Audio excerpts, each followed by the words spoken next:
નમસ્કાર મિત્રો, સ્વાગત છે તમારું મારી યુટ્યુબ ચેનલ ગુજરાત જોબ ગાઈડમાં. આજે આપણે વાત કરીશું ભારતીય ડાક વિભાગ એટલે કે ઇન્ડિયન પોસ્ટલ ડિપાર્ટમેન્ટમાં આવેલી એક સરસ મજાની ભરતી વિશે. ચાલો જરા જોઈએ કે આ કુશળ કારીગરો માટે કઈ ખાસ તક લઈને આવી છે. તો મિત્રો, આવી ગઈ છે એક જોરદાર તક. ભારતીય ડાક વિભાગમાં સ્કિલ્ડ આર્ટિસન્સ એટલે કે જેમના હાથમાં કળા છે એવા કુશળ કારીગરો માટે ભરતી આવી છે. આમાં જુઓ, MV mechanic, MV electrician, turner અને વેલ્ડર જેવા અલગ અલગ ટેકનિકલ પદો છે.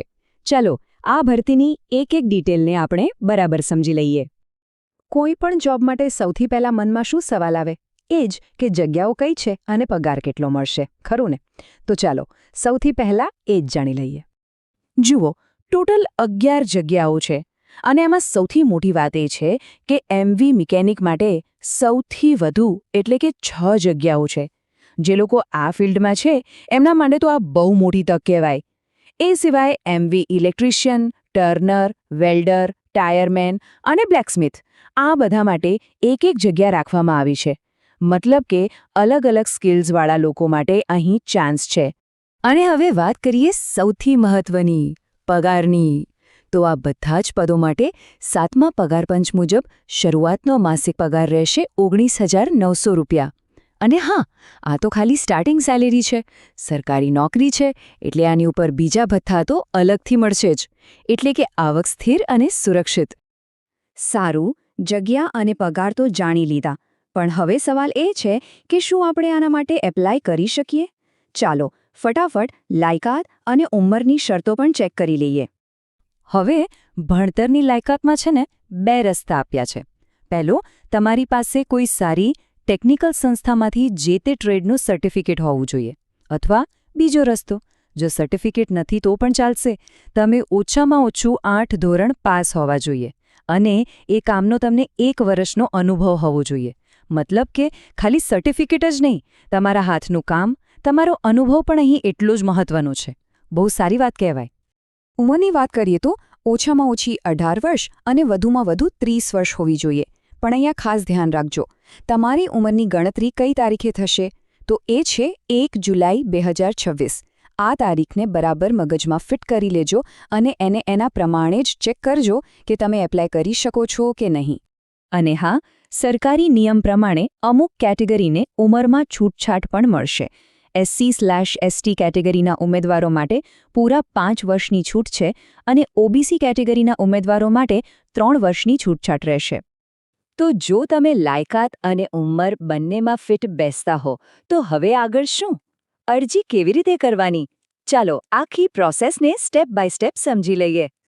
પહેલી વાત, આ બધું ઓનલાઈન નથી, ઓફલાઈન છે. સૌથી પહેલાં તો એપ્લિકેશન ફોર્મ ડાઉનલોડ કરી લો. પછી એને શાંતિથી એકદમ ચોકસાઈથી ભરી નાખો. બધા જરૂરી ડોક્યુમેન્ટ્સની ઝેરોક્સ કાઢીને એના પર તમારી સહી કરીને એટલે કે સેલ્ફ એટેસ્ટ કરીને જોડી દો. અને છેલ્લે આખું પેકેટ ફક્ત અને ફક્ત સ્પીડ પોસ્ટથી જ મોકલવાનું છે. બીજું કંઈ નહીં ચાલે. જુઓ, આવું દેખાશે તમારું એપ્લિકેશન ફોર્મ. આ જ ફોર્મ તમારે ભરવાનું છે. બસ ધ્યાન એ રાખજો કે બધી વિગતો એકદમ સાચી અને સ્પષ્ટ અક્ષરોમાં લખાય, જેથી કોઈ ભૂલ ન થાય. અને ફોર્મ ક્યાં મોકલવાનું? તો સરનામું નોંધી લો.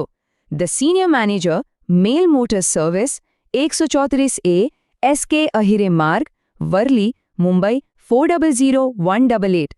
અને હા, એક ખાસ વાત, કવર ઉપર મોટા અક્ષરે લખી દેજો કે તમે કઈ પોસ્ટ માટે અરજી કરી રહ્યા છો. એ ભૂલતા નહીં. હવે આવે છે એકદમ ક્રિટિકલ પાર્ટ, ડોક્યુમેન્ટ્સ. એક પણ ડોક્યુમેન્ટ ઓછું થયું તો અરજી કેન્સલ થઈ શકે છે. એટલે ચાલો આખું લિસ્ટ ધ્યાનથી જોઈ લઈએ. તો લિસ્ટમાં છે તમારી ઉંમરનો પુરાવો, ભણતરના અને ટેકનિકલ કોર્સના સર્ટિફિકેટ્સ, તમારા અનુભવનો દાખલો અને ખાસ જો એમવી મિકેનિક માટે એપ્લાય કરો છો તો વેલિડ ડ્રાઇવિંગ લાયસન્સ. પછી જો તમે SC, ST, OBC કેટેગરીમાં હો તો જાતિનો દાખલો અથવા તો EWS સર્ટિફિકેટ. અને ફરીથી યાદ કરાવું છું, આ બધાની ઝેરોક્સ પર તમારી પોતાની સહી કરવાની છે. ચાલો હવે આપણે લગભગ છેલ્લે પહોંચી ગયા છીએ, પણ સૌથી અગત્યની 2 વસ્તુઓ બાકી છે. ફી કેટલી અને છેલ્લી તારીખ કઈ? આમાં તો બિલકુલ ભૂલ ના થવી જોઈએ. તો એપ્લિકેશન ફી છે 500 રૂપિયા અને આ ફી તમારે ઇન્ડિયન પોસ્ટલ ઓર્ડર એટલે કે આઈપીઓથી ભરવાની છે. એ તમને કોઈપણ પોસ્ટ ઓફિસમાંથી સહેલાઈથી મળી જશે. પણ અહીં એક બહુ જ સારા સમાચાર છે. જો તમે SC/ST કેટેગરીમાંથી આવો છો અથવા તો તમે મહિલા ઉમેદવાર છો તો તમારે એક પણ રૂપિયો ફી ભરવાની નથી. જી હા, તમારા માટે ફી તદ્દન માફ છે. બહુ સરસ કહેવાય. અને હવે સૌથી અગત્યની વાત, છેલ્લી તારીખ. તમારા કેલેન્ડરમાં અત્યારે જ નોંધી લો, 31 માર્ચ 2026. આ તારીખ સુધીમાં તમારી એપ્લિકેશન એમના સરનામે પહોંચી જવી જોઈએ. એટલે છેલ્લી મિનિટની રાહ ના જોતા ફટાફટ અપ્લાય કરી દેજો. તો મિત્રો, આ હતી ભારતીય ડાક વિભાગની સ્કિલ્ડ આર્ટિસન્સ ભરતીની A to Z માહિતી. હવે બોલ તમારા પાળામાં છે. વિચારો, શું આ સ્થિર સરકારી નોકરી તમારા હુન્નર અને તમારા ભવિષ્ય માટે એકદમ પરફેક્ટ છે? મિત્રો, દરરોજની સરકારી અપડેટ સૌથી પહેલાં મેળવવા અમારું ટેલિગ્રામ ગ્રુપ જોઈન કરો. લિંક ડિસ્ક્રિપ્શનમાં છે. હમણાં જ જોઈન કરી લો. તો મિત્રો, આ હતી સંપૂર્ણ માહિતી. જો તમને આ માહિતી ઉપયોગી લાગી હોય તો વિડીયોને લાઇક કરો, મિત્રો સાથે શેર કરો અને ચેનલને સબસ્ક્રાઇબ કરવાનું ભૂલશો નહીં. મળીએ ફરી એક નવી સરકારી ભરતી સાથે. જય હિન્દ, જય ગુજરાત.